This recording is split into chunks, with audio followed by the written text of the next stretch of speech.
All right, hello everyone, and welcome back to No Capes, the show where we talk about creator-owned comics with creators who own comics. With me today is the incredible Sally Cantirino. Sally, would you like to introduce yourself to everyone? Hi, I'm Sally Cantirino. I am a comic book artist and illustrator based out of New Jersey.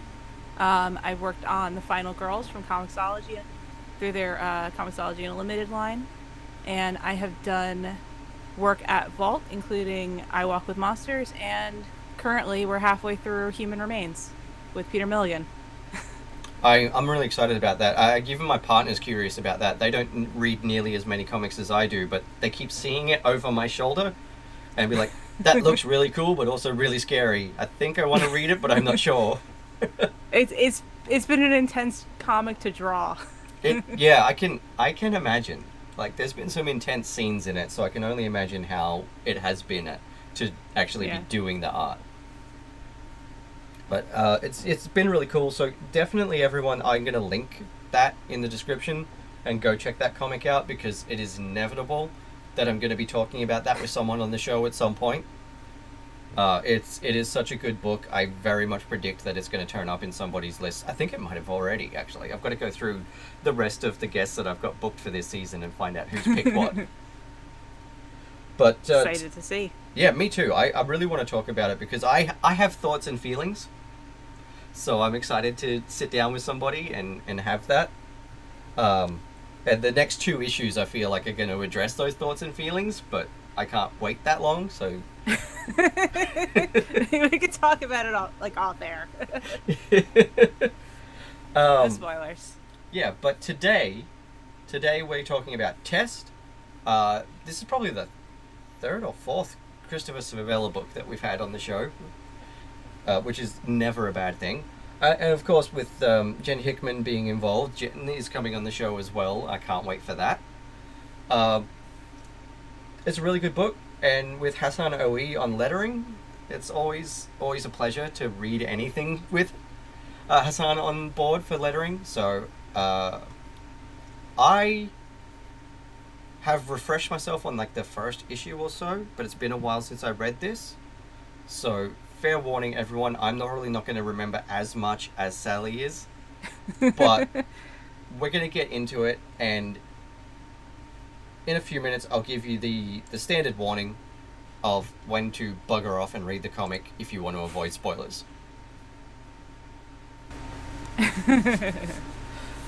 All right, so as you can see, I've got like the double page spread up for the audience to see of the wraparound cover, which is really cool. Um, I love this cover. It was the thing. This was the first thing I ever saw of the book was just this cover, and I was like, I don't know what it is, but Chris is writing it, and it looks really sci and interesting. So let's do this. Um, yeah, just the coloring and everything is really interesting on the way they've done the cover and stuff. So Jen Hickman did the variant covers for I Walk with Monsters. So I'm really Yeah, excited to like talk about a comic that they did the interior art for. Because I was just every single cover that they turned in, it was just stunning.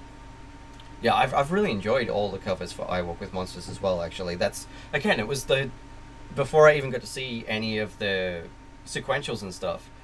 Just seeing the covers with those monsters that you've designed and everything, I was just like, I don't know. Again, I don't know what this is, but I want to know. This looks like some See, weird it's a stuff, good and that's cover. my bag. That's how you know it's a good cover.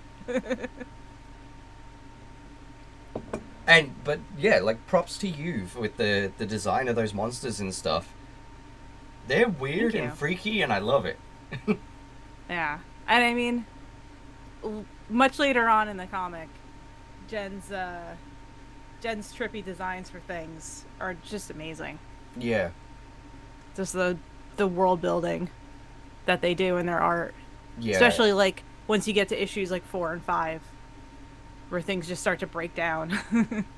yeah. No, I am definitely gonna. This is the thing that happens. I always refresh myself on the first couple of issues for the comics, and then I'm like, no, I need to go and reread the entire series as soon as I finish talking on the show. Yeah. So So, I read as it was coming out. I think it was like early 2020. Yeah. Or was it late 2019 or early 2020? I don't remember.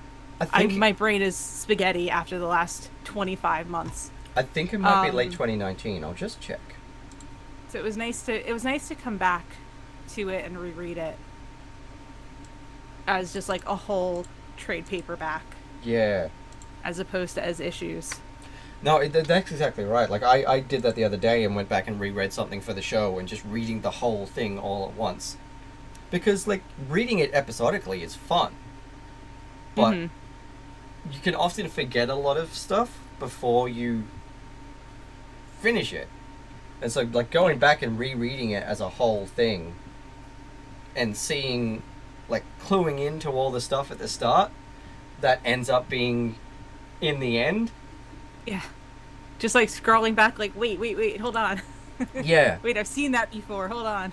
Yeah, exactly. Like when I was talking with Dan about Fearscape, and we were talking through and flipping through the pages, and I noticed when some of the villains in the thing first appeared, there's a thing that's revealed about those villains right near the end, but it was broadcast from the first wordless panel that you see them.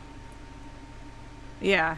But I completely missed that on the first read through because I wasn't looking for it. And I love that sort of stuff where there's things right in the end that you come back to and you're like, oh yeah, there it is. There's that thing. Yeah. Yeah, you'll see, you're like, why does this seem familiar? Where do I remember this from? Yeah. And so this book is a cool, it's a fairly short series if I remember rightly, isn't it? 5 issues. Yeah. Which is never a bad thing. Like, a lot of my favorite books are only 5 issues or so because they're just a very neatly contained story. Yeah. I'm a big fan of comics having just like, 5, 6, 7, 8 issues, and that's it. That's the arc. Yeah. That's done. You've told a complete story. Exactly. And then see, like, some books need more, but I love a book that can tell a super engaging story in like 6 issues. Yeah. And this one focuses on Aleph Null, our main character here with the curly hair and the hoodie. Who's a body hacker and tech addict. And we're very quickly introduced to the name of this town, Laurelwood. And he's looking for Laurelwood for insert reason here. Yeah. You don't find out until later. Yeah. And like I'm not going to say anything about it because we're not on that page yet, but the first look we get at Laurelwood is really weird and interesting as well. Yeah. It reminds me of in the Morrison run of Doom Patrol, like the first time you see Danny the Street. Yep. I actually remember reading that and thought that was cool. I loved Danny the Street.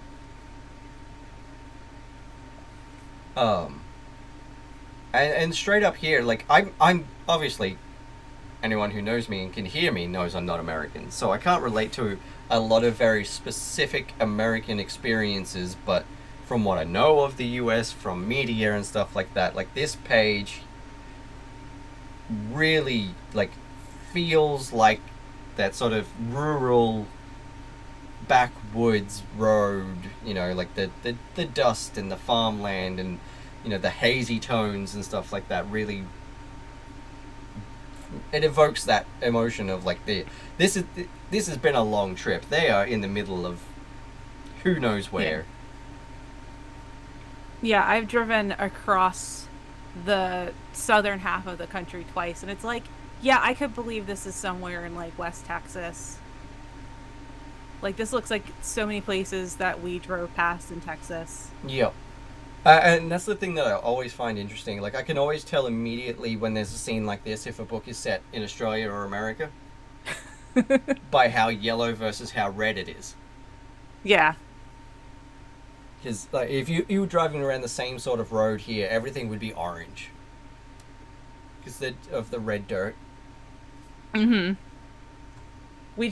My boyfriend and I just rewatched Road Warrior because he's Mm. working on an RPG that he's working out rules for car combat in. So we've been watching like Road Warrior, Death Race 2000, and it's just Yeah. like you can tell that it's like, oh yeah, this is definitely Australia. Yeah. Like rocks are not that shape in in this continent. Things are not that color in this continent. It's a different soil. Yeah. It's a different like just ecosystem. Yep.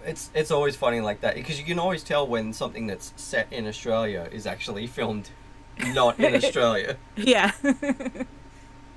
It's like when something we were watching the Chucky TV show and it's like it's set in New Jersey and it's like this is not New Jersey. this is this is Toronto. This is absolutely not New Jersey.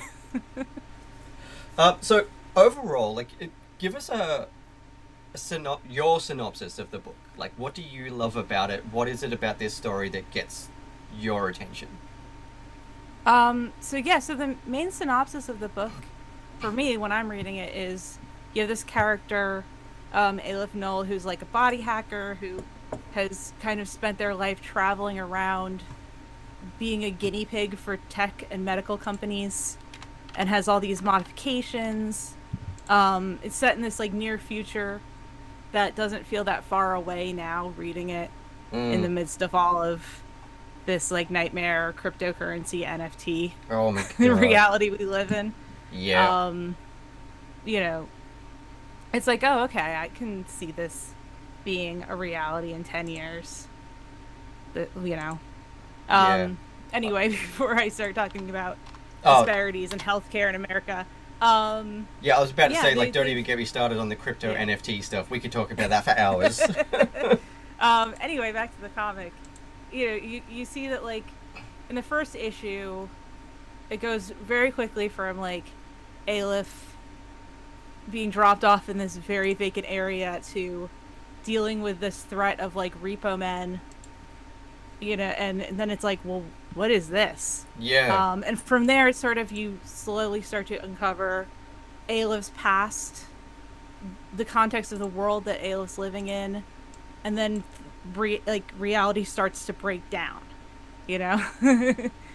um, and it's really a book that's about growth and change and, how growth is uncomfortable and painful and messy. And self-care and caring for yourself is something that's, challenging and painful and, not fun Instagram slogans sometimes. Um, Yeah. And that's it. Like, self care is work. yeah. Like, it's very easy for, especially for people that really need it. Like, like neurodivergent folks. Like, it can be really easy to completely forget. Yeah. And Aleph is definitely dealing with addiction and substance abuse issues and trauma and grief and loss and looking for ways to fill the spaces, left in their life by this grief and loss. And, they're looking for community. They're looking for something to make them feel at home in their body. They're looking for a place that feels like home. Um, and it's one of the interesting things also in this series is in the first couple issues they're talking to this it's like, is it a therapist, is it like a digital assistant like a Siri or Alexa? Yeah, Hope I don't it's accidentally set off my iPad. Like are they or everybody else's devices, sorry. Yeah, they're talking to it's like, is it a therapist, is it like a phone assistant, is it a person, like a real person on the other end, is it a computer, what is it? They're talking to this entity called Mary, and it's sort of both like a therapist and a way for them to just talk to someone. yeah. And then the identity and entity that Mary is is revealed later on in a really interesting way, I think. Honestly, excuse me. Honestly, looking forward to rereading that because I've forgotten what Mary is, and like rereading it, I was like, and nope, that memory's completely gone. I need to. Who is this? What are they? Also, even after rereading it, I completely forgot about this panel on page. What page is this? Page 8, where the Repo Men follow Aleph into the cornfield. It's just the blood coming out of the cornfield. Yeah, it's just like, yeah. what? Oh, it's great. It's great. Yeah. And then they just come out of the cornfield with covered in blood, and you're just like, okay, Yeah. All right. Because there's nothing in the first couple pages that like really makes you think, oh, this is gonna happen. Yeah. This. Like it just looks like, oh, Aleph just gonna run away from these cops. Yeah, we're just introduced to Aleph, and Aleph, to all appearances, is just a skinny little punk. Yeah, skinny little emo goth punk kid. And then suddenly they with a suitcase that weighs as much as they do. Yeah, and then suddenly they've just geysered some dudes in a park. And you're just like, how? Right?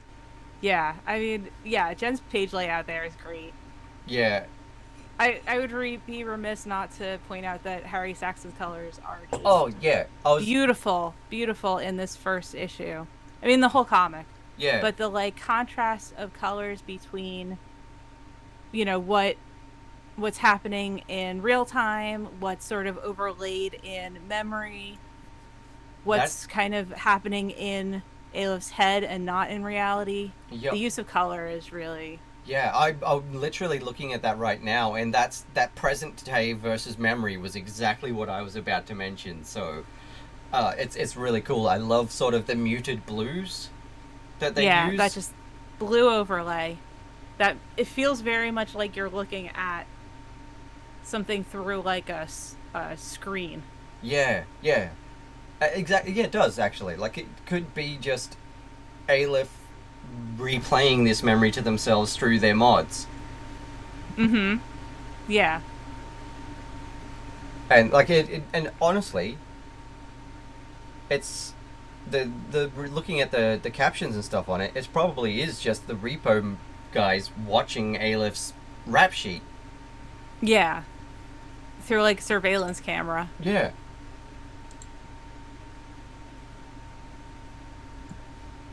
Stop that comicsology. Yeah. Another thing about this first sequence, and you bringing up being able to tell that this is set in America, it just reminds me of things like Milligan's Shade the Changing Man and parts of Animal Man and parts of The Invisibles, where it's like all of these British invasion comics writers who went to America for the first time to do like a book tour or to sign sign papers at DC or whatever, and then coming back to Britain and being like, all right, we're gonna set this in this weird like alien world that is the middle of America. Yep. I'm honestly really looking forward to messing with some stuff like that. I'm writing a ton of anthology pitches at the moment because there's so many really interesting ones that have just opened up this year. And I'm trying to encourage as many other Australian creators to get into these anthologies and just start writing weird Australian stories about, like the horror. Australia, the continent, is a really great source of horror with the open expanses and just like desert and massive rainforests and endless scrub, and then supposedly cute looking furry hoppy critters that'll grab you and drown you. We need more Australian horror, I think.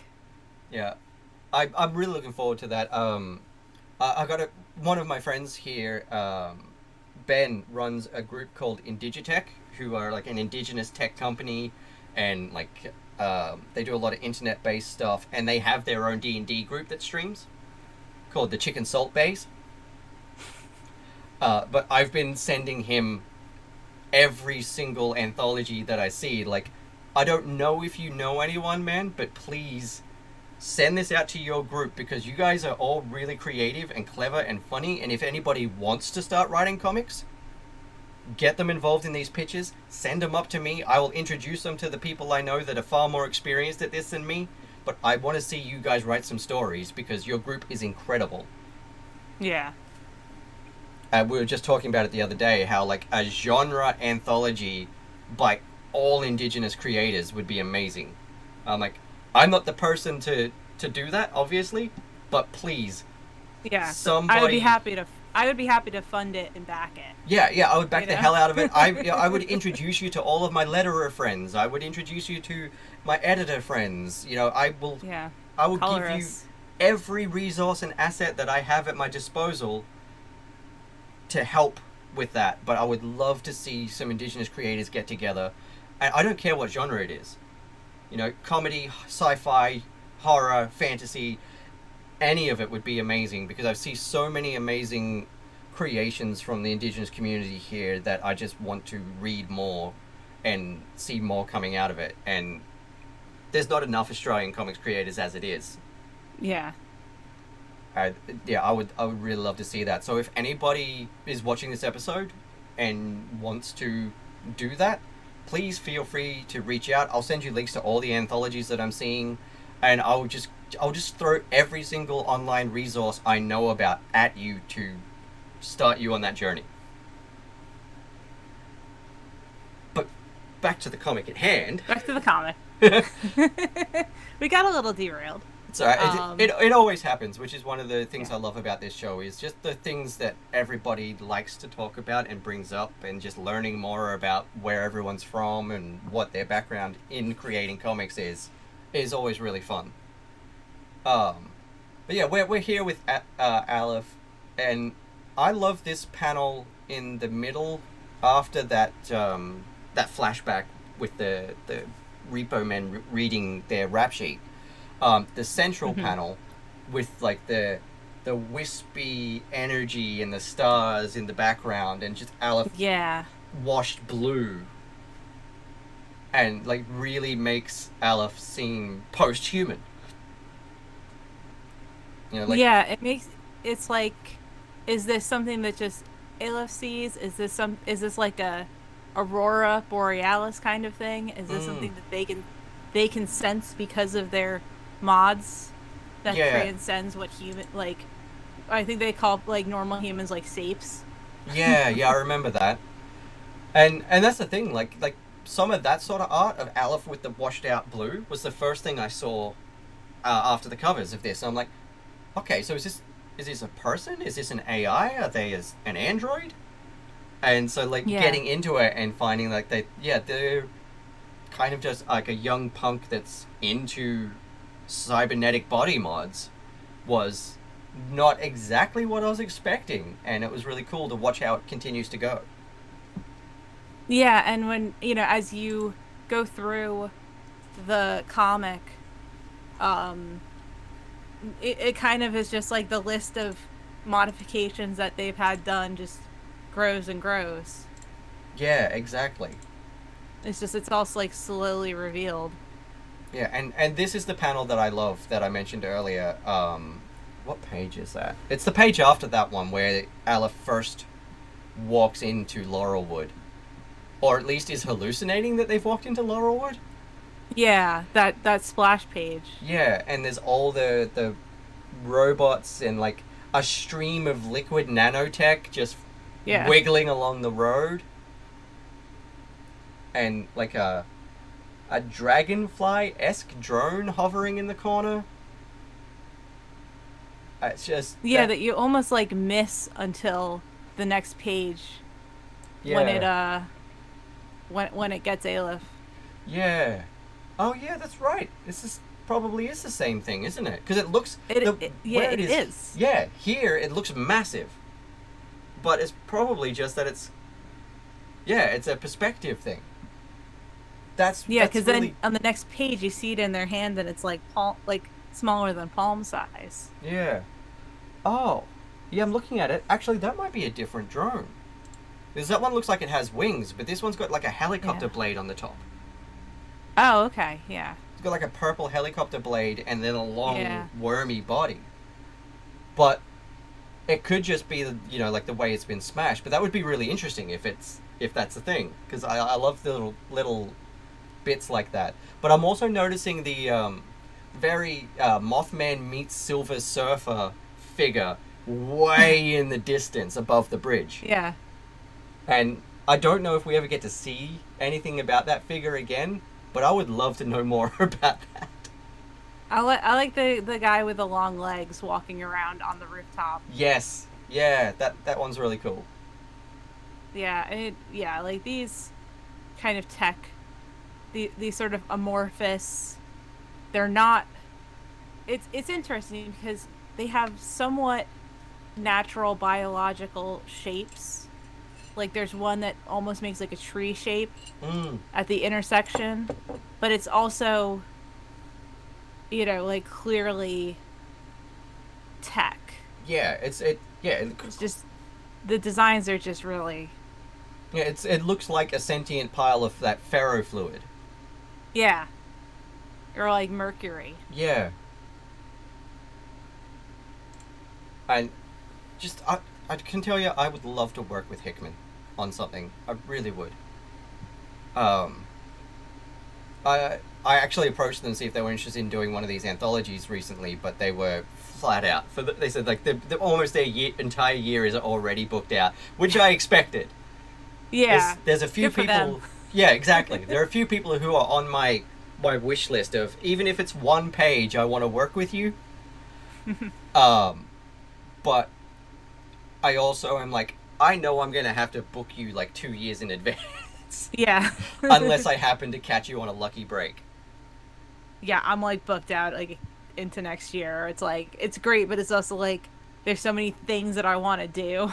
I know exactly But what you it's, mean. Um, and that's the thing. Like pretty much any Chris Sebela book that's out, I want to work with the art team that he had on that book. He picks really great artists to work with. He does. He's got a real talent for picking Yeah. the artists for the books that he has put out.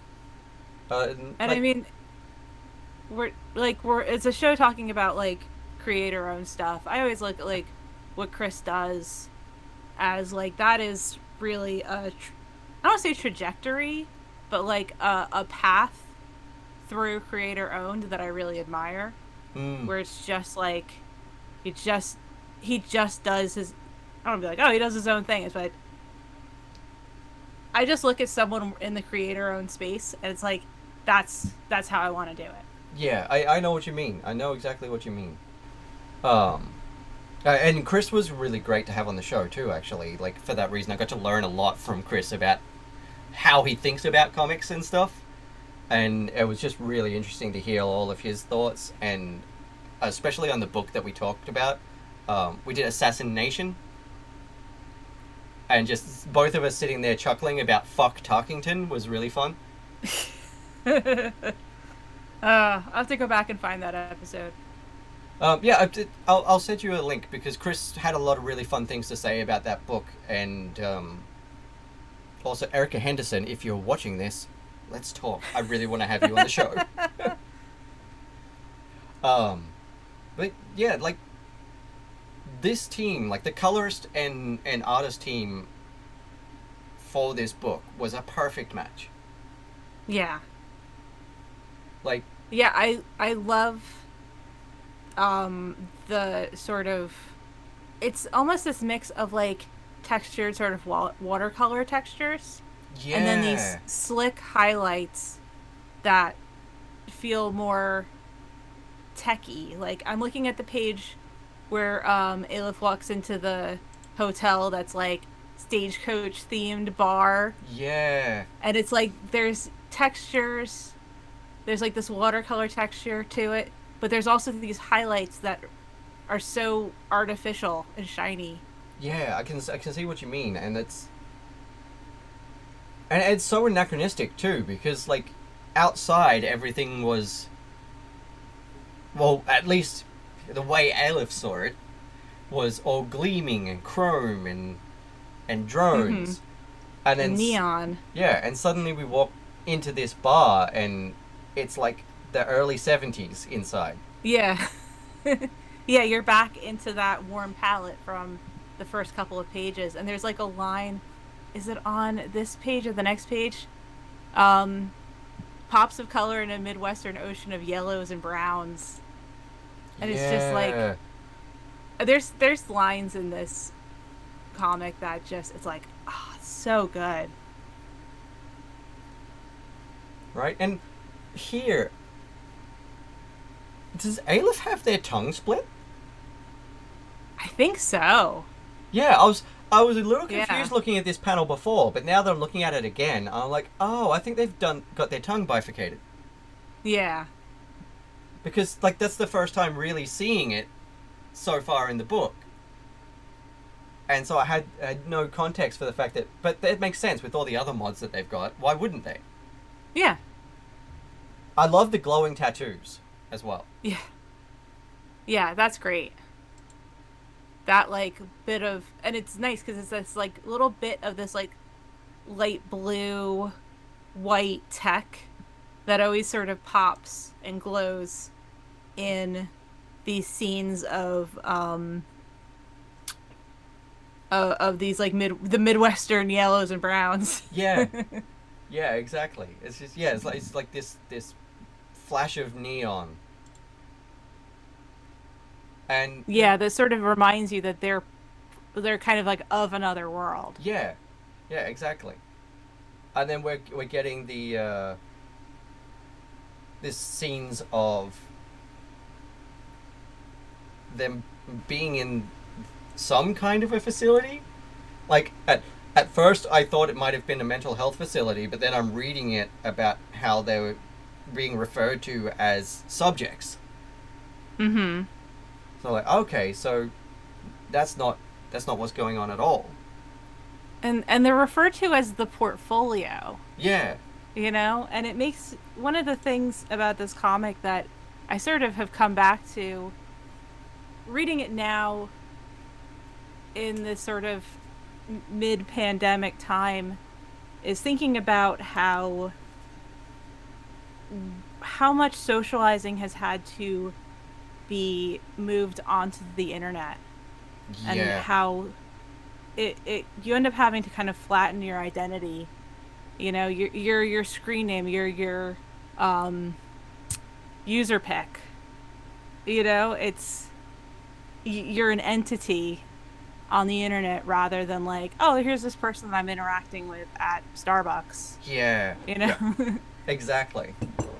And then yeah, um even your own neighbors now are potential source of fear in like it's such a different world. Like that sort of connection at the moment is just so alien.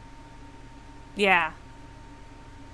And Yeah, I think yeah, it's just that like the way that social media, you know, how much socializing has to be done on social media rather than in person at conventions or in person, you know, even just at a friend's house. How it changes, you know, the way you sort of feel, the way you kind of have to flatten and have your sort of like online persona and then you're like, you know, you're messy off screen off screen person life. Anyway, back to the comic. yes, Yeah, so this you get the plot reveal about like Laurelwood. yeah, yeah. They yeah they talk about this and yeah the fact that it moves supposedly. Mm-hmm. And then this line, getting there isn't easy, takes sacrifice, suffering. Yeah, It's just it ties back into the theme of like self-care and changing yourself and making yourself the best version of yourself that you can be, that's, you know, true to you, not the best person of yourself for other people, but the best person that you can be that's true to yourself mm, isn't easy. It is messy and like there's a reason they're called growing pains. You know, they're not, it's not called that for nothing. yeah, right. And that's the thing. They're talking about self care here, and like they're doing all of these things with their enhancements, and like they got the magnetic fingertips, and you start to see that they've also got like a little hatch on their ankle. Yeah. Yeah, I mean, it goes from that line of like getting there isn't easy, it takes, takes sacrifice, takes suffering, and then the next one is the next page is Aleph talking about like their form of self-care. Mm. You know, it's like tending to all of these modifications that they've made. Yeah, and then the next page again, they're talking about the sapes, and start to mention about being a professional guinea pig. So we start to get a bit more of an inkling about what maybe that facility was. Mm-hmm.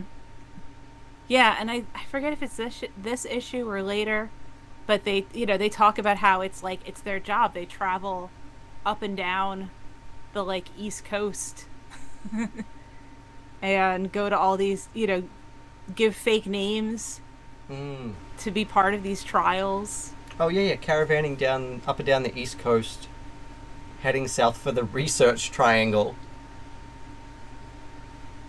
Yeah, cool. I missed that before. I like that little touch. And I love again the anachronism here is like really old brick buildings, and then this weird little sci-fi outdoor Roomba zipping around. Yeah. And then like the page after that there's this like weird smart car and this guy in like a helmet screen and a washable 1080p TV. Yeah, right. But it's like this juxtaposition of the, like, oh, washable TV, next to like on the door where there's like an old timey like we'll be back in 5 sign. Yeah, right. I want to know the story about that car seat that's on display in the window, though. It's like a car seat and a steering wheel with no blades, no mess. Like, why are there blades? Why are there blades? Yeah, and then there's like a helicopter drone. Yeah. And then again, instantly, he's like, I need to talk to Mary as well. Yeah. I love this scene with the like, they're in the grocery store and they're like, I've gone in the grocery store because this is like familiarity. Yeah. It's like you can go to any Target and like barring one Target that's laid out backwards in New Jersey, it's like every Target's laid out the same. Every Walmart is sort of the same weird place at 1 a.m. Yep. It's like the same brands, same brands are everywhere. Yeah, I've never had the opportunity to experience the weirdness of Walmart, unfortunately. I've only been to America once. I went to San Francisco, and where I was staying and like where I could get to, there wasn't a Walmart anywhere nearby. I really wanted to experience that, but you have to go like 2 a.m. Yeah. I'm really curious about that panel in where Aleph is up against the fridge, and this like mall cop walks up and whispers something, and then immediately triggers one of the mods. Like, I think that mall cop is one of the repo men. Yeah. Because you see the repo men get killed in the cornfield, and then like spoilers later on, the repo men show up again, and they're just like, yeah, we get like 3D printed in batches of 12. Like there's just clones of the same like 12 repo men. So I think that this guy just like triggers some kind of mod. Yeah. In Aleph. And then he's like, someone call Bob, and then like a couple issues later you find out who Bob is. And you're just like, oh, this is the worst dude. Yeah, that sounds about right. Like if he seems like he would be played by, I don't know if you're watching or if you have it in Australia, Netflix, Archive 81, you're like, oh, this guy's played by like Martin Donovan. Like, I've heard of that. I'm not sure if it's on Australian Netflix or not. It's really annoying. We don't get half the stuff that you guys do. So then we get to the library scene. Oh my god, right? What the hell? Which is like why do these old people have swords? Yeah, yeah, exactly. Like they just, as soon as he walks into, no hesitation, just whoosh. No hesitation, just swords out. Yeah, and I love Yeah. Tedward. Tedward, yeah. Like what is that? Tedward. Yeah. Because yeah, I love this. The Tedward like stabs them in the hand. And they're pretty cool about it. They're just like, oh, I got stigmata now. Yeah, right. And then And they then just it's sit like, down and why patch them don't up. the Yeah. And then you see the like repo men outside. Again. They're back. Yeah, yeah. They're. I remember seeing them like coming out of their car as Adolf ran into the bookstore. I was like, Mm-hmm. oh, all right. So they're really after him. Like they must have some sort of tracking on the mods. Yeah. Well, then you get into the whole thing with the NDA. Like it's like, is that like the non-disclosure agreement? Yeah, it must be. 'Cause Yeah. that's what I always read it as. You know, this idea that it's like you come into this town, and then you can't talk about what's there. Right. You've signed the NDA. Yeah. Yeah, that's really interesting.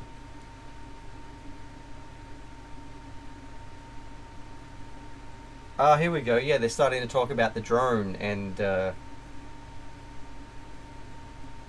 uh-huh. Yeah. That's Yeah. what the injection was. The injection was the NDA. Yeah. Which is like, oof, because I mean, reading this in the context of like, oh yeah, I know that like my phone is listening to everything that I do. Yeah. And like anti-vaxxers being like, they're putting a microchip in you. It's like, they don't need to. Yeah, They right. don't need to. Your phone hears everything you do. This is a GPS. They don't need a chip to track you. They can just find out where your phone is. Yeah. They're talking here about how the second you step into the town, that's you agreeing to the NDA. Yeah. Like, that's so weird. Yeah. But yeah, and then it cuts to this great little like scene where this is sort of the point in the comic where it feels to me like when I'm reading that reality is starting to unravel. Like you see these things growing on the house. Yeah, This right. like nanotech growing on the house. That's almost like, you know, like kudzu.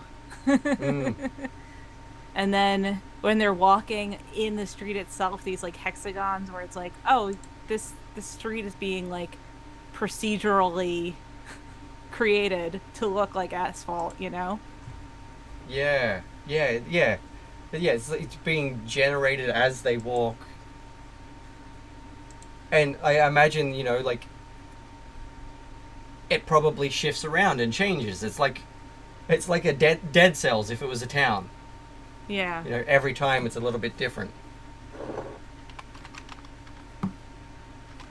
And I love, like, where here, there's this building that's just bashed to bits and boarded up. And it's like, how does this exist in this town where everything is taken care of by this tech? Yeah. And I love that there's like a black hole in the house and Aleph just immediately just sticks their head right in it. Yeah, I right? just love that. Just like first instinct is like, I'm just gonna stick my head in this. Yeah, What's the no, worst that could happen? right? No hesitation. Yeah, and it's like it's like a high tech like you know, like one way glass mirror. Yeah. And then you get into the history of the town. This like weird company town Yeah. kind of thing. That really reminds me of like us, you know, you seeing now like SpaceX moving into Texas and it's just Oh, like right? really wrecking these places that it's adjacent to. Yeah. There's just the whole history of Appalachia and different parts of the countries that are just like industries moving in and just wrecking an area and wrecking the communities and wrecking the environment. Yep. And that's it. And it's just new industry, same shit, new industries. Yeah. Exactly. There's a part of North Queensland here where you can set the river on fire. Yeah. Because of that. Because there's like methane, natural gas bubbling up through the river because of all the fracking, and you can just light the surface of the water on fire. It's hectic. Yeah, it's really messed up, like. And I mean, I think this comic is about that too, because it's on, you see that it's like both on this like personal, physical, bodily level with the characters in the comic, and then it's also like on this community level in the town itself. Yeah, right. And like this is hectic too, where they're like trying to get the nanotech out of Aleph. Yeah. And like we're seeing the history of like Aleph trying to put implants in themselves, as well as going to these facilities. Yeah, there's two things that I want to talk about in these 2 pages. One is just the scene where like Aleph just spits blood and they assume it's like nano machines. Yeah. Like they assume it's like it's like an acid weapon. And it's like, no, it's just blood. Yeah. And the other is just like another one of those lines that just like, gets me right in the gut. It's like you give yourself away all the time. I just learned to choose which parts I was happy to part with.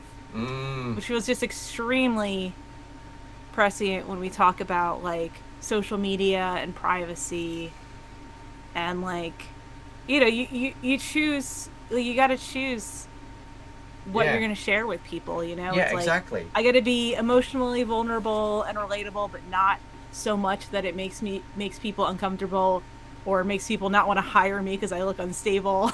Yeah, exactly it. That's, isn't it? But like I have to look like I'm a person that has feelings so that people relate to the art that I'm posting, Yeah. It's learned from monetized videos and listicles. Yeah. Like, it's just like, that balance of like, what do I share, what don't I share, keeping that as my friend Taylor Esposito calls it, the backstage area. Right. Exactly. Having knowing to have a backstage. Yeah. And let yourself have like, here's my professional persona.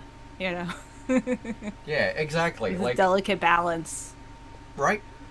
It is. It really is. Like, I try to, not change myself too much for what I put forward, but in saying that, I still very much control what information is allowed out into the world.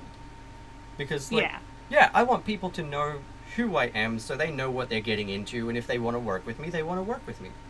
But also, you don't need to know about everything that goes on back here. Yeah. I want to be as honest about who I am and what my limitations are and what my life is like as I can. But you don't need to know the specific nitty-gritty details of that life. That stuff is for people I know in the real world. Yeah. I mean, I encountered this when I was working on I Walk with Monsters, because in the midst of working on that book, my dad passed away. And, a father dying suddenly of a heart attack, and my dad had cardiac issues from his disease as well. It's just like, well, how much of that do I share in real time? And how much do I just kind of like channel into the comic and like hope that people who read it can see that it's coming from an authentic place. Yeah. Without having to be like, here's all the like horrible details. Right? No, and I get exactly what you mean, and it is like those are hard decisions to make. Yeah. Like, or it's like I have to disclose it because it has an effect on the art that I have just been creating in real time as this thing has been happening in my real life Yeah. and is coming out, 2 months later.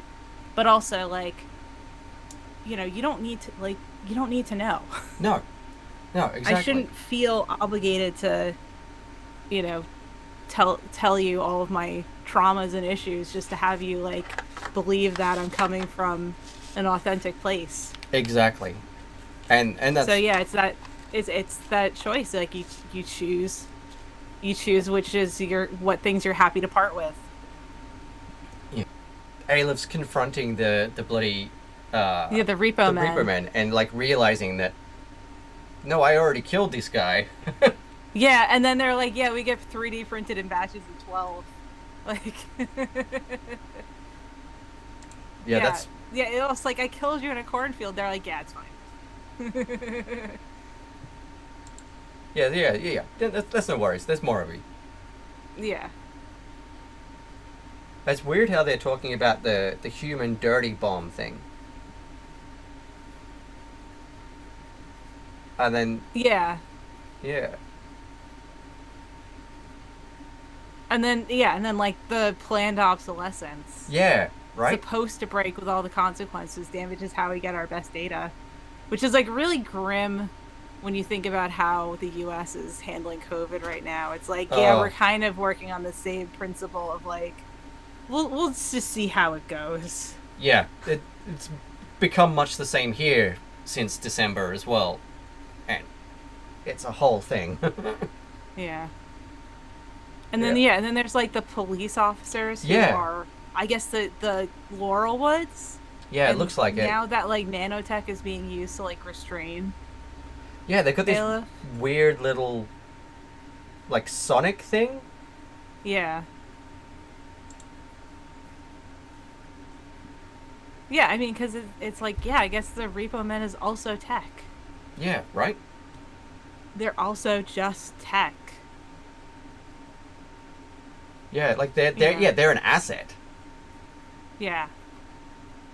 And then we get a little more of like what's going on, Mm. this juxtaposition of Aleph in the cop car looking at the world, this double page spread that's great that like goes back and forth between present Aleph and their past, their backstory, like Yeah. them in the caravan, the van to do these studies and like talking about that life, and the things that they've gone through. Yeah. It's like, um, there was no heaven, no earth to inherit. Who wanted that fucking responsibility? Like, such a great line. Yeah, it really is. But then like immediately as well as that, like the cops aren't taking him to the station. No, They they're aren't taking taking them them to to the Bob's station. house. Yeah. Where Bob is just this schmuck who lives with his mom. Right? Like I'm looking at this frame of Bob, and Bob reminds me of someone very specific, but I can't put my finger on it right now.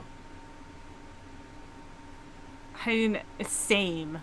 Like I know There's there's just, there's so, but it's just this archetype right. of like, this like blustering sort of like,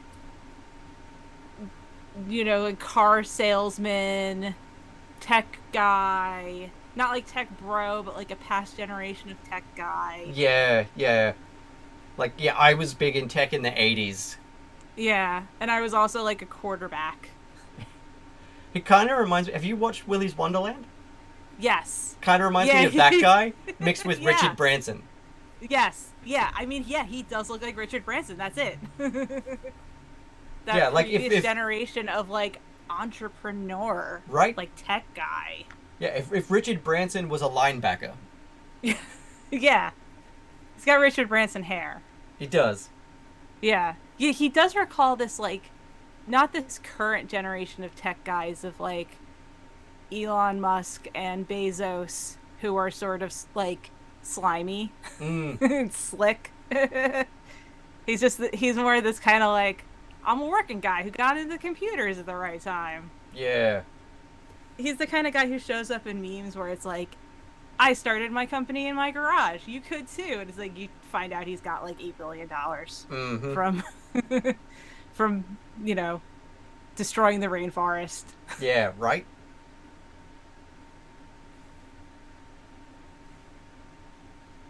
And then yeah, this is the point where it's like you start to get to like it's sort of the same genre of, things like The Matrix and The Invisibles, where it's like you step out and you see this manufactured world, Yeah. Yeah, and like and it's like, Lenore's. We went Lenore with the little weird chair as well. mm-hmm. Yeah, I love this juxtaposition of like this very 70s house, and then the mom is in this high-tech like crab chair. Yeah, and then the door rolls up like a blind. Mm-hmm. That's cool. I love that. Yeah, I love this juxtaposition of this like um vintage house, this aesthetic that I love, and then it's like this crazy tech just kind of like in the basement. Yeah. And Yeah, like and you then said, there's we like get. a double page spread that starts to explain the world and that it's all just kind of like a marketing experiment.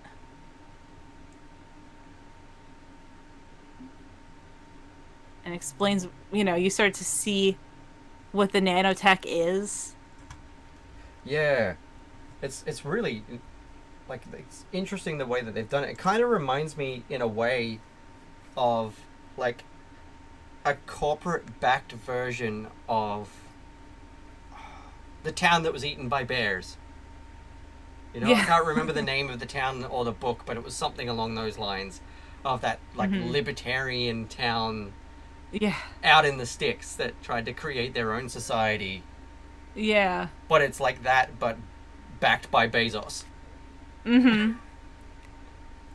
Or like if that I don't know if you had, and once again, Netflix stuff that may not be on in Australia, the documentary Wild Wild Country, which is about the Rajneeshpuram cult moving into this small town uh in the Pacific Northwest, I think Oregon, and like they're building a utopia. It's like that, but if Mm, instead of trying to build like a spiritual utopia for this guy who happened to have 8 Rolls Royces.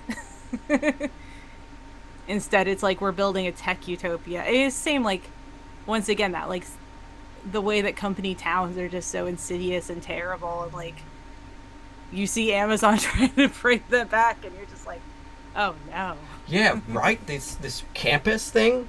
Yeah. Yeah, they're Yeah. like campus. It's like, we're not a company town, we're a campus. I Because no. campus you associate with colleges and learning Right. and, like, kids having parties. Yeah, and like progression and Yeah. innovation. Not. Like, we're a campus, we're not a Yeah. town. This Like, there's is something about campus that sort of implies that it's egalitarian in some way. right. I love here how we're starting to discover like Bob here is tech himself. Yeah. And the like giant like terms of agreement that like you scroll through on your iPhone. Like going Yeah. from that to just like this horrible like triage scene, you know? Yeah. Yeah. Jesus. It's intense, and such a good commentary, like you said, on this thing, this whole company towns and corporations buying out humanity, Yeah. essentially. And like how much are you willing to sell? How much are you willing of your privacy are you willing to give up for that convenience or that, you know, not even always convenience. Sometimes it's like, well, I need this thing to Yeah. survive. Right. I live in a place where I can't get this medical device easily, so I got to order it from Amazon and it sucks, but, Yeah. you got to pick or I got to get grocery delivered because it's can't go to the grocery store because of COVID. Like, Yeah, exactly. Like what are we you choosing to give up? are looking for. And You know, it's like, yes, Laurelwood is this place where they think that the place is the community. And then, you know, you find out that it's like, you know, spoilers, Laurelwood is an entity on itself unto itself. And a companion. yeah, uh, I'm just now noticing on this cover for the preview cover for Test 3, the auditory enhancements that they've got Mm-hmm. too. Yeah. I never noticed that detail before, but they've got like the little speakers embedded in their ears. Yeah. I mean, it's just like I'm a firm believer that like whatever you need to do to make yourself feel at home in the physical body you're in, go for it.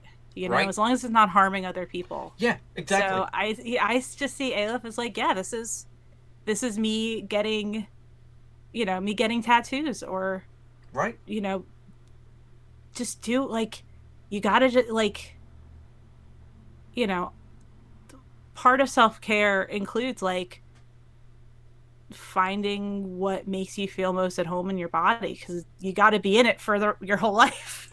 Yeah, You exactly. get one and you have to do the best you can to make it hospitable for you. Yeah.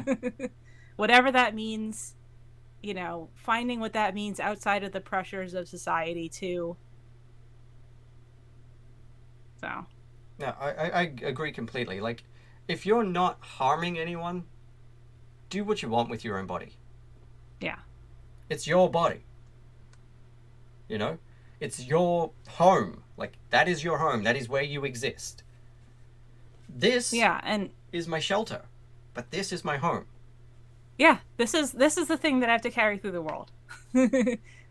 And it's like what can I do to make it feel hospitable or to let, you know, distinguish what is society telling me is wrong and that I have to be just like, you know what? I got to just let that go. Yeah. And This is, you that's know. again, like, that is equally hard to learn. Yeah. Is like to learn what is society and what is correct and what is, you know, society just trying to impose insecurities and Yeah, arbitrary this rules on you. yeah, whether it's like Eurocentric beauty standards or thinness or certain gender presentations needing to pass or needing to be cis, like Right? you Neurotypical have, you know. standards. Mm-hmm. Like the world very much is built for neurotypical people. Like I saw these little speakers in Alep's ears and I was immediately like, yeah, if someone came up to me and said that there was a body mod I could get to help me and Robin with our auditory processing disorder, They just turn it off for a little bit, yeah, that could you know? filter out everything except for vocals when I'm talking to someone so I can concentrate a little more. I'm not Yeah. distracted by every little sound or can't understand what someone is saying to me, even though they're right in front of me, because there's too much other noise. Heck yes. Cut my Yeah. ear open, put a speaker in it. Do that. You know, like I would do that in a heartbeat. Yeah, and it, you know, and it goes back to Aleph being like, why is this a bad thing? This, you know. Yeah. I for one, can't wait to have a cyborg body. I've just been waiting this whole time to get my like Cliff Steele robot body. Right? Robin and I have been talking about that. Like, if the opportunity came up to be a brain in a jar and a robot body, yeah, let's do it. Like, Pop it right in there. you could just replace parts in that. You know? It's, yeah. These things that we're in are not efficient. No, but you got to just do the best you can. Yeah, you do. Um, that's been really interesting to like sort of reread this comic and look at it from that point of view too, because I remember reading it previously and I didn't really think about that stuff so much, but like that was pre-pandemic, Mm-hmm. you know, and it's fresh eyes and a different worldview now. Yeah. And like I relate to Aleph so hard after the experience of the last 2 and a bit years. And that's one of the Man. reasons, actually, why I'm really glad that we got to pick this book, because rereading it has sort of, like, yeah, it's simultaneously a bit stressful, because it's like, yeah, I relate to this a lot, and this is a lot of the stuff that's, but it's cathartic to read, because it's like, oh, I'm not the only one that feels like this. Mm-hmm. Obviously the team that Yeah. created this book has similar feelings about these situations, and it's nice to read a piece of work by someone who is obviously experiencing similar feelings about the world, and that brings in, again, like virtually again, but a sense of community. Yeah. And Yeah. that, And just seeking community, yeah, seeking comfort and peace and happiness, and looking for it, having to do the difficult, painful work of it. exactly. I think that's really the theme that stuck with me from this book, which is why I wanted to talk about it. It's just the like, you know, especially in the pandemic, we talk about like self-care, self-care, self-care, take care of yourself, self-care, log off, and it's we get this idea of self-care in our heads as the pastel Instagram graphic version of it, of Mm, like, do a take a bubble bath and do a face treatment and meditate and light a candle and write down 10 things you love about the world. And like, I, yes, those can be self care, but also self care is like, sometimes it's apologizing to people you've hurt. yeah. And sometimes it's like checking your behavior. And sometimes it's having to dig down and get to the root of like why you behave a certain way and why that's harmed people. And sometimes self care does not feel good and is gross and messy and hurts a lot. But And so yeah, that's the theme from this book that really was like stuck with me. And when I went back to reading it again in preparation for this, it was like some of the lines just like get like, oh, right. mm,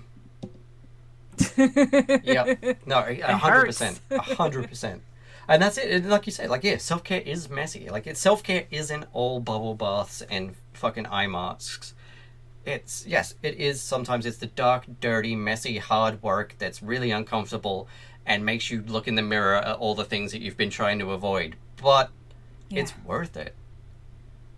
Like, the person that I am today, through having all of these difficult conversations over the years with my partner about both of our neurodivergencies, and all the things that I realized that I never actually learned and got taught growing up because of the way I was raised. Just like things I was just missing. Not even things I was actively doing, but just things I didn't know were a thing. Yeah. Communication and Yeah. social wise. It's just like, I'm such a better person now.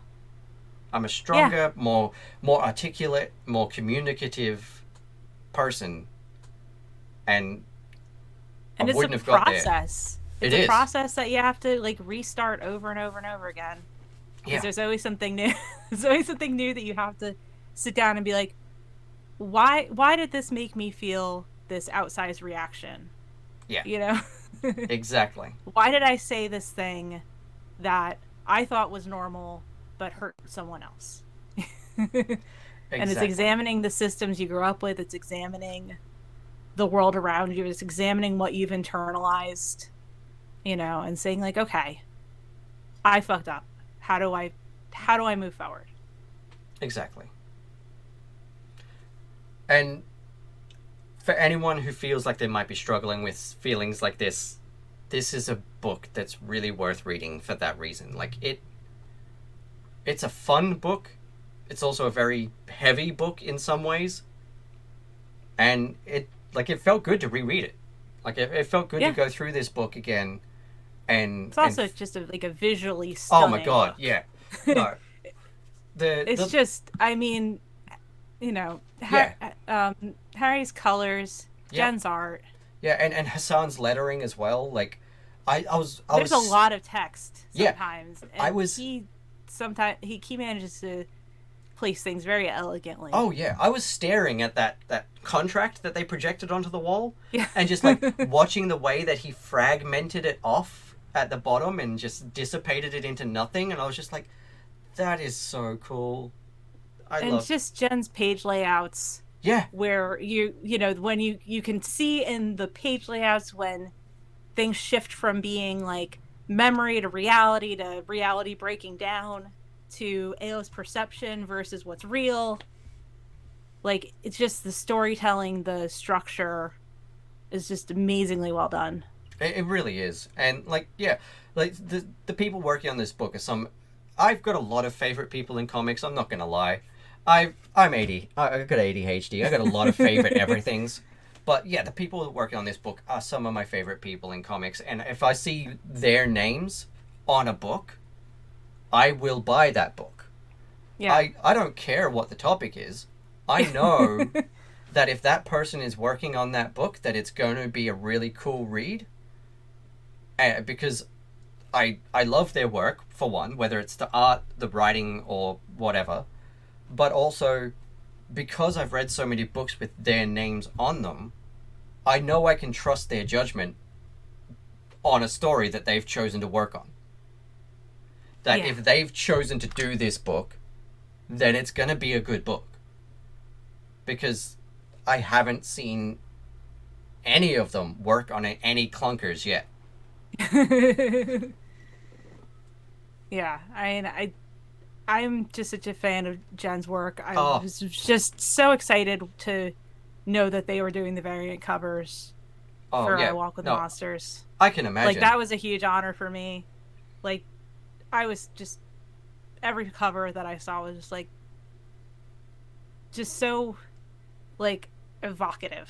Yeah, yeah, no, I completely get that. I would love to work with Jen on something too. Honestly, I'd love to have Jen do a cover for one of the books that I'm trying to write later this year. If if I couldn't get them to do interiors on something because they're too busy, I would love to have them do a cover on something.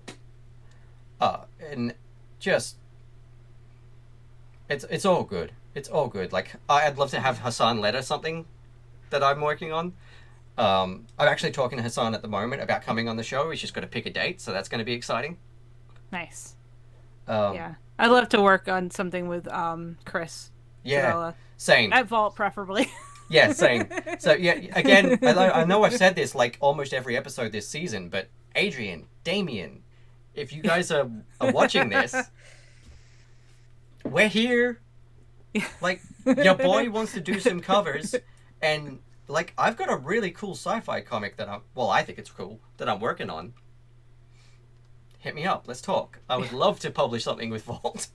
Yeah, there are some Like really I cool just think that creators there's here. just like I think it's just awesome that there's just so many artists and writers coming from different parts of the world now. Yeah, And right. I love seeing just like there's just so much out there.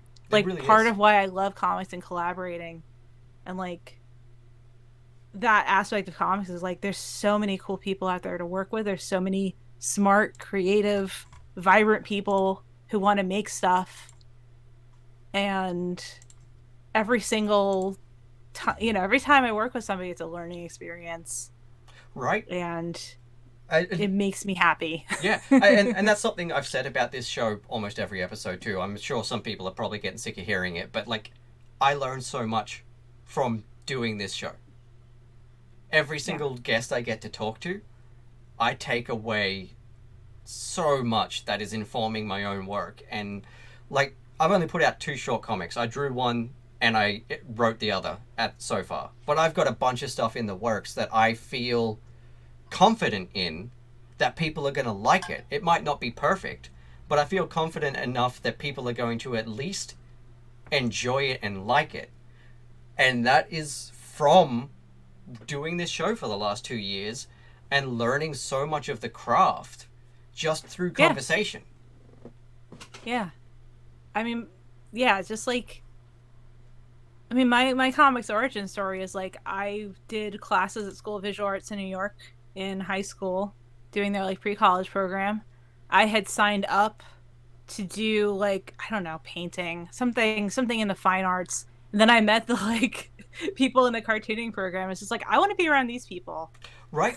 I Yeah. want to be around these people. These are the people that I feel at home I know exactly what you mean. with. Like I have always wanted to do comics because I just voraciously consume them at 12 years old, and I was like, I want to do a comic one day when I grow up. I could retire today happy because look, I've got a hardcover with my art in it, and I wrote a 2-page comic that I got to work with Yeah. Minerva Fox on, and I'm like, That's crazy. That's awesome. done. I've written a comic and I've drawn a comic. I'm good. Yeah. But when I was in university, 2010, when I first moved to Brisbane, I was doing games design because I was looking at getting into board games and tabletop games and maybe doing concept art for video games or something. And then we had a guest lecturer in the illustration for design class, and it was Stuart McKenney, who's done a lot of work for DC Yeah. and Star Wars, and I got to know Stuart, and Stuart was a guest at the same convention that I was a guest at last year, and we got to catch up after not having seen each other for a few years, and it was so nice to see him so excited and happy to see that I had gotten to that point. And I was like, it just sort of came full circle for me, you know, like meeting him and having that discussion pushed me to start pursuing writing and drawing and creating for comics in a more real way. And then the first time that I actually got to that point and was being recognized for the stuff that I was doing, there he was again. Yeah. And I was like, yeah, these are my people. These comics creators and D&D nerds are my people, and I'm so happy to be able to be a part of it, even if I can't create as much comics content as I would like because it's not cheap. Yeah. In the time frames that I would like. Yeah. It is my honor and privilege, at least, to be able to do this show and have a platform to share with other creators and get to be with and discuss the craft with fellow people. Yeah, and like talk about other people's work and be able to lift up other people, you know? Yeah. Like I think it's really great that it's like, well, I get to talk about someone else's comic that I love. I get to talk about another creator that I love. It's like I get to, you know, put over Jen's I Walk with Monsters covers. Like, it's great. You get to just be like, wow, these like this sequence of colors is amazing. This layout is just like so so inspiring, and the way that they think about this. Yeah. It's just like so great. Exactly. Just gushing. Well, I think we've covered the first 2 issues, which is good. Yeah. I don't want to spoil too much more for people, so go buy the comic. I'm going to link it in the description and everything. Sally, where can people find you? I am on Twitter and Instagram at Sally_Cantirino. My last name is spelled Cantirino. It's an impressive last name. And from there you can find like link trees to my portfolio and Threadless store and Gumroad or whatever. Oh, you got a Threadless? All right. I do. I know what I'm doing with my next little bit of extra cash. Yeah.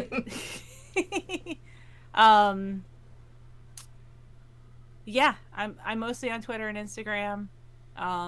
You can find the Final Girls on Comixology Unlimited. If you have Comixology Unlimited, you can read it for free.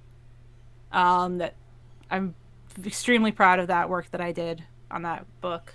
And then I Walk with Monsters and Human Remains from Vault. I believe the next issue of Human Remains is out next week. Excellent. I've been waiting for Maybe that the one. week after? The last issue was like, what the fuck? Issue 4. I just finished working on issue 7, so I'm like, what did even happen in that issue?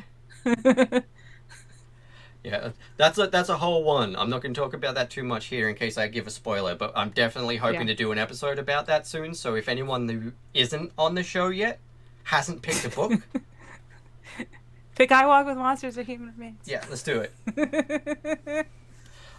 Excellent. So I will link all of those. I'll link your Twitter and your Instagram and stuff down below. I'm going to link Final Girls and those comics below. I've read I Walk with Monsters. I've read Human Remains. Final Girls is sitting in my Comixology waiting for me. So I'm looking forward to that. I will link all of those below so that you guys can find Sally and enjoy Sally's work. I am Sean Sunday. You can find me as Brainbeast Studios anywhere. You know, Facebook, Instagram, TikTok, wherever. You'll be able to find links to my Discord below, as well as the Australian Illustrators Discord. If you want to make comics and you're in Australia, please join that Discord and talk to me. I want to help. I want to make more comics with you, and I want to help more people make comics. Let's do it. Until next time, this has been No Capes, the show where we talk about creator-owned comics with creators who own comics. I am Sean Sunday. Please, if you like the show, go check out Patreon. Don't forget to like, subscribe, share the episode. You know, maybe leave it on in the background a couple of times. Give us some extra views. I'll see you next time for the next episode. I'm doing these out of order, so I don't know who that's going to be. But thanks for watching, and see you later.